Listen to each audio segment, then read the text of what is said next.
Hello, everyone, and welcome to SA Daily Insight, your trusted source for the latest in politics, crime, and current affairs. Today, we're diving into a major political story making headlines in South Africa and beyond. Julius Malema, the leader of the economic freedom fighters, is under serious fire once again. He's currently awaiting a court ruling on his punishment for hate speech, but the controversy doesn't stop there.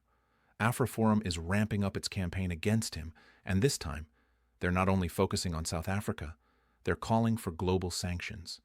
Their accusations are heavy, that Malema is hostile toward minority groups, that he is corrupt, and that his rhetoric incites division. AfriForum has specifically called on the US, the UK, and European countries to impose sanctions that would bar Malema from traveling to those regions or doing business with them. If successful, Malema's international activity would be restricted largely to Africa and Asia.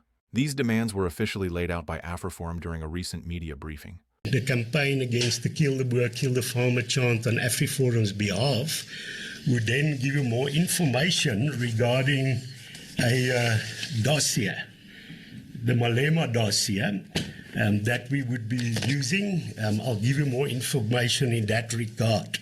We have now gone into a new phase where we're going to fight Kill the Boer internationally and not just locally. The Kill the Boer, Kill the Farmer chant is a violent call for the murder of Afrikaners and the murder of farmers. There can be no doubt about that.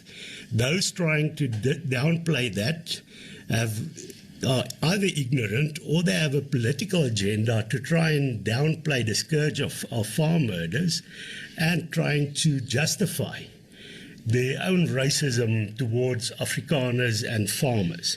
So for us, that can never be justified, and we will continue fighting this. We can never accept anybody chanting, kill the Boer, kill the farmer. We will fight it on all fronts, and now internationally. Why is it so important also to us? It's totally irresponsible in a violent country where we have a huge murder rate, and farm murders are a reality, and we're seeing terrible tortures in those attacks. It's irresponsible to have these kind of chants. It polarizes our community. It infringes on the dignity of people. If other people are allowed to say they should be killed. And of course, it makes many people feel unwelcome in the country of their birth. And I want to state this. I have children. And for somebody now coming to try and justify the fact that somebody can chant that my children should be killed, that cannot be justified. And that is why we are taking this on. We fought this for many years, over a decade, in the South African courts, thinking that the South African Constitution would protect us. That has not happened. And in effect, the Constitutional Court has legalized that somebody can chant somebody else should be killed on an ethnic basis. President Ramaphosa, and maybe I want to say more about that, in March this year, AfriForum wrote a letter to the president as head of state, saying to him, this is terrible that the court has legalized this, but in the interest of harmony in the country, we ask you to condemn the Kill the Boer, Kill the Farmer chant in the strongest possible terms. He refused to do that. He, in fact, tried to defend this chant, and we got no response. Our letter, we didn't even get a recognition of that the letter was sent. That is the problem. If the president is not willing to take this on, then we're going to take this internationally.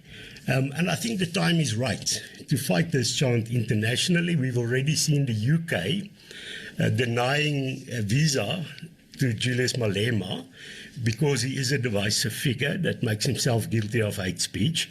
So there is already an appetite shown in the international community. We also have in the US what they call the Magnitsky Act that allows the US to take targeted sanctions against individuals that violates human rights, that are guilty of serious corruption, and those that support terror organizations. And Julius Malema ticks all these three boxes in that regard. AfriForum is sending a representative to the US at the end of the month, it's one of our board members, Werner Riemann, that would be going to Washington to hand over the Malema Dossier to ask for punitive action against Julius Malema. My colleague Ernst van Zyl will be going to Europe at the end of the year, where we're also going to ask European countries to act. We're also going to go to the UN Forum for Minority Issues in Geneva, where we are also going to promote this. And then, of course, locally, there are many embassies. So we are going to visit a number of embassies locally, asking directly for punitive measures against Julius Malema. And I must say, this is not the only person we're going to ask these punitive measures against. It's only the first person with our dossier that Ernst will give more information about.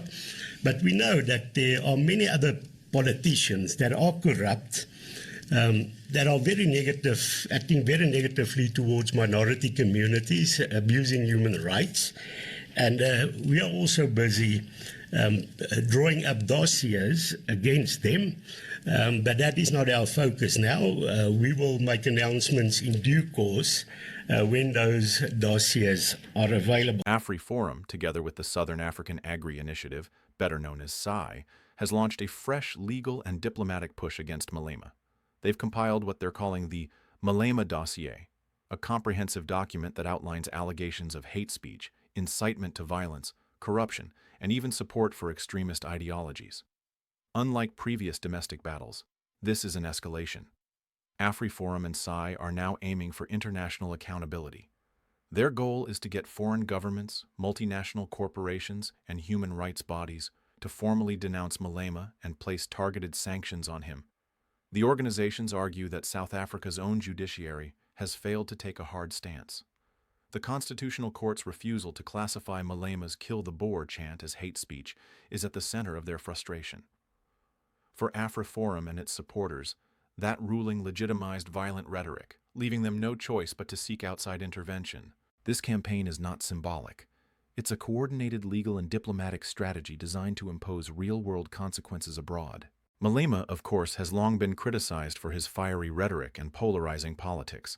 And importantly, opposition to him is not limited to so-called right-wing voices. Criticism has come from civil society groups, farming communities, independent media outlets, and even smaller political parties across the spectrum. The Equality Court may have ruled that "kill the Boer" is protected political speech, but for many South Africans, this interpretation ignores the historical and social weight of the phrase. That's why AfriForum and SAAI are escalating matters internationally. They believe pressure from global institutions may succeed where local courts have not. This marks a turning point. Instead of waiting for South Africa's courts to act, these organizations are mobilizing international pressure to hold Malema accountable. And that's where things stand right now.